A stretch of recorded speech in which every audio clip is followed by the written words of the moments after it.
So, a last message and words for Mr. Kibuloy.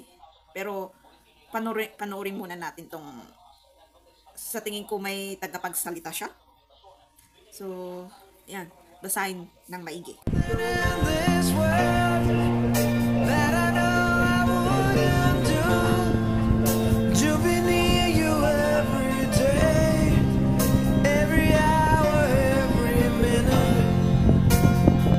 So, sabi doon, pwede niyang gamitin yung pera niya para bayaran yung media and politician. Kung maaari, sabi niya. Pero, ginawa niya na eh. Common sense po. Ginawa na niya. Hindi lang media o politiko. Mga kilala. Ginagawa niya paano kung yung sinisiran yung taong yun. Hindi niyo kilala. Karma is real. Kaya siguro ganito ang nangyayari sa kanya.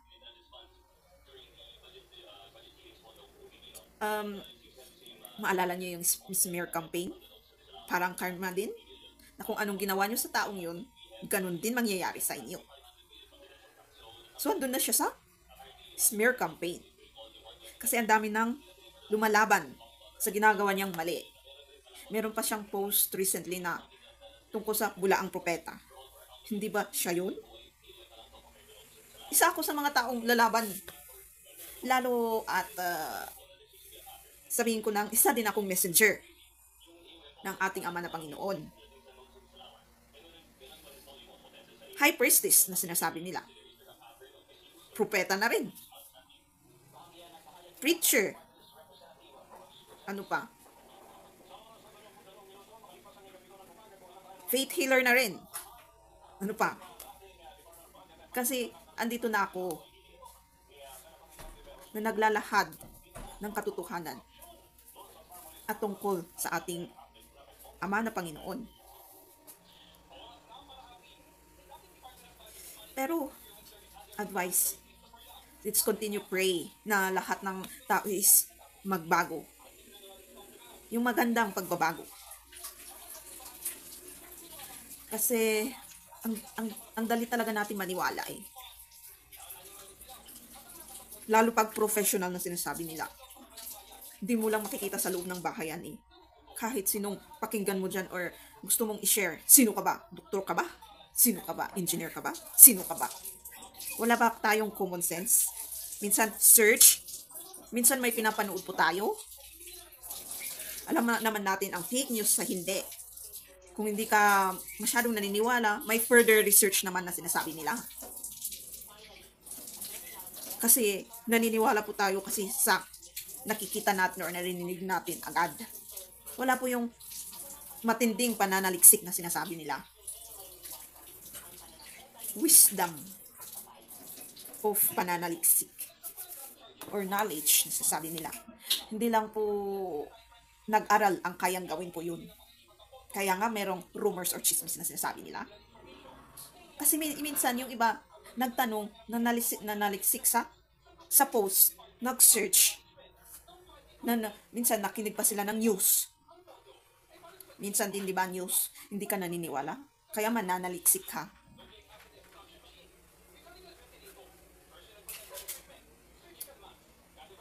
Sa school actually, pag meron naman palang teacher din na, etc. I mean, sorry. Merong teacher na nagsasabi na example ng isang false prophet na sinasabi nila. Hindi man nila binubudkas kahit sa school lang. Na-include po talaga si Mr. Kibuloy. Noon ko pa naman naririnig. Pero kiber lang kasi ako. Sino ba yung si Kibuloy na? Hindi pa rin ako nag-search kung sino siya. Ngayon lang na naging aware siguro kung anong nangyayari. Nagtatanong lang ako, sino ba yung si Kibuloy na yan? Sabi nila, isang pastor. Tapos hanggang ganun lang. Hindi rin ako nakikinig doon sa mga preaches niya noon. Kasi sabi nila madami siyang followers. Kahit nung pinakilala siya ng ating past president, kiber lang.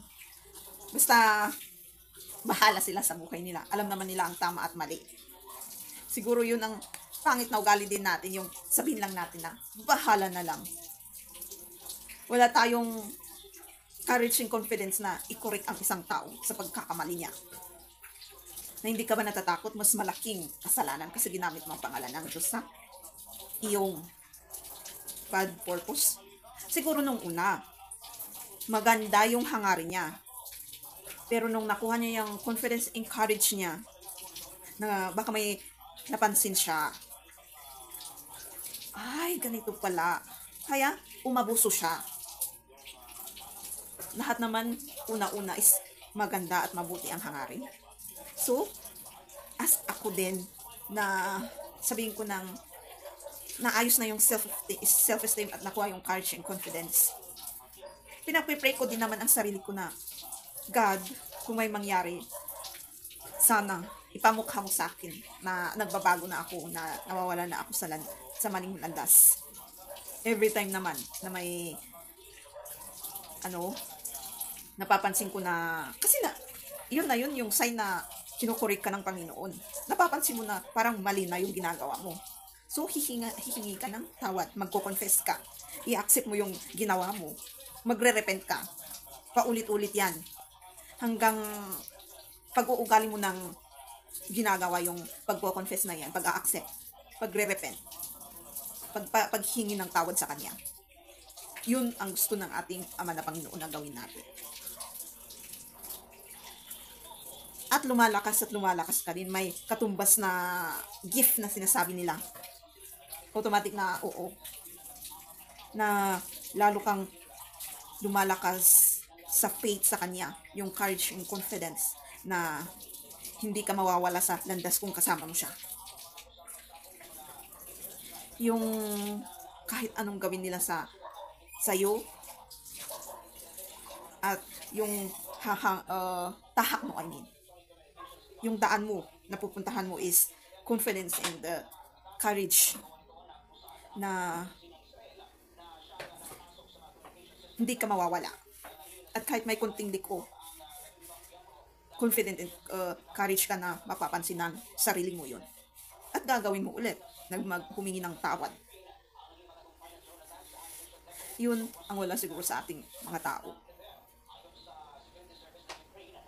Yung be very dependent na tayo sa ating Ama na God, na si God, Panginoon, Diyos,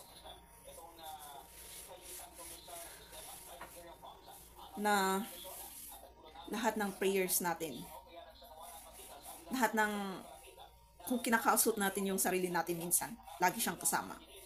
Or kung makikipag-usap tayo sa kapwa natin, lagi siyang kasama. Kung mag-share, ganun.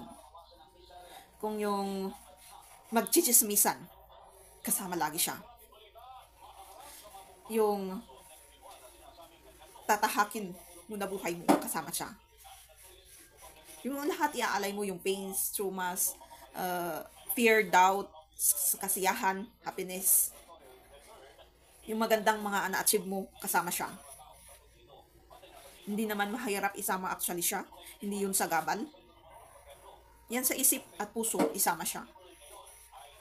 Lalo yung sakripisyon ng kanyang anak. Kung bakit andito siya at niligtas tayo.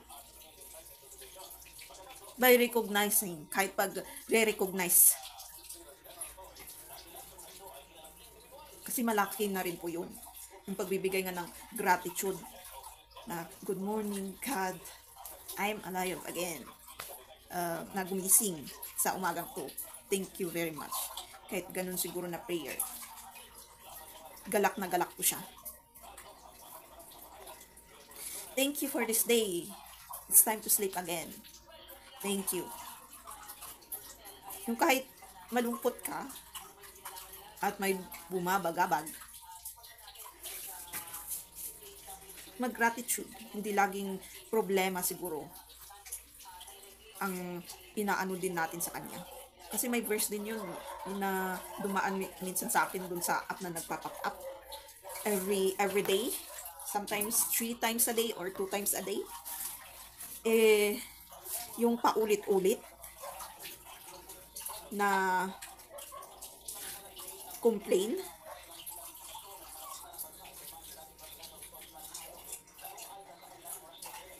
and not ourselves only, yung i-pray natin, others din, family natin, friends, especially country, yung leaders natin.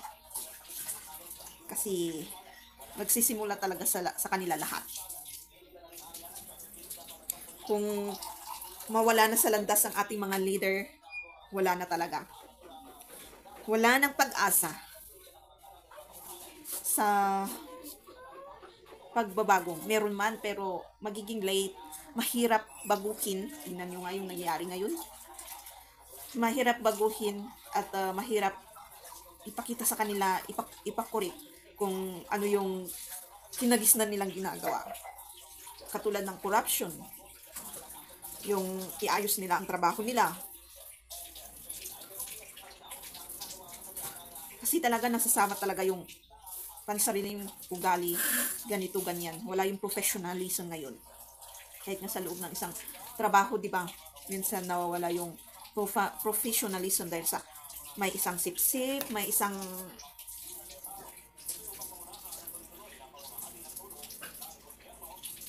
hindi natin maintindihan. Dami ng ugali ng tao na hindi maintindihan. Na instead na andun tayo para professionally gawin yung trabaho natin at iayos natin, kasi nasasweldohan din naman tayo at choices naman natin yung trabaho na yun. Walang sinasabing no choice, kasi ikaw mismo ang pumunta doon para mag-apply. No choice ako na pumunta doon at magtrabaho. Sigurado ka, i-choices mo nga andun para magpa-interview at ihalal ang yung sarili para sa trabahong yun. Walang no choice. No choice siguro kung na-blackmail ka, yun ang no choice. At sa sitwasyon na kahit anong gawin mong maghanap ng trabaho, is yun at yun talaga yung humihila sa yung trabaho. Lalo yung pagbibenta ng katawan na trabaho. Yung kahit saan dyan na in-applyan mo, yun talaga at yun ang lumalapit lang. At acceptance lang naman din na yun ang kinumuhang trabaho, kasi choices din yun. Kaya nung, di ba, may nasabi ako na para mas mabuti pa yung ibang nagtatrabaho sa ganun kaysa yung sabihin mo may magandang trabaho, magandang pananamit or mayaman. Kasi alam nila. Alam nila yung hirap, kung bakit andun sila.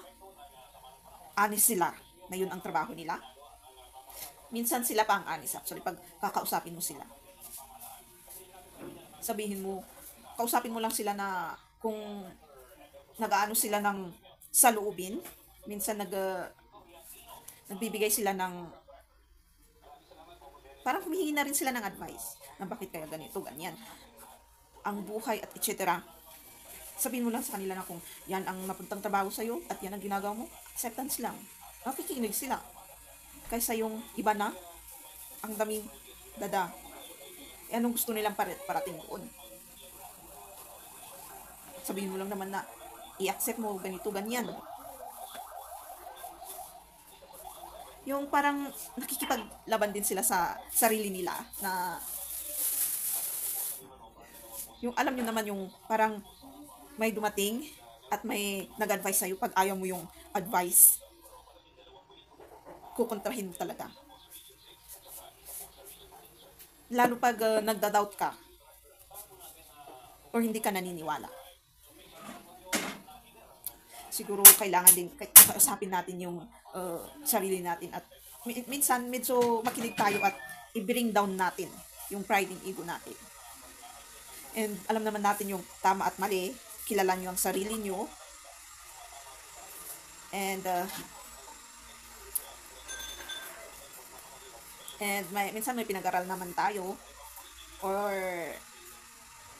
kung hindi man natin na-experience talagang advice, kahit ni minsan man, kahit nasasaktan tayo, kailangan po talaga nating pakinggan.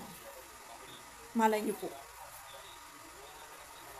Kasi ang sarili din po natin ang kinakalaban natin doon. May nahihirapan sa loob na may gustong kumawala, kaya nahihirapan tayo. Pero hindi makawala-wala. Meron man lumabas pero anger and hatred and irritation. So, sa tingin ko, tama na, sakto yung sinabi ko. Thank you for watching. Don't forget to subscribe, click the notification, comment if you want, share again. See you again in my next videos.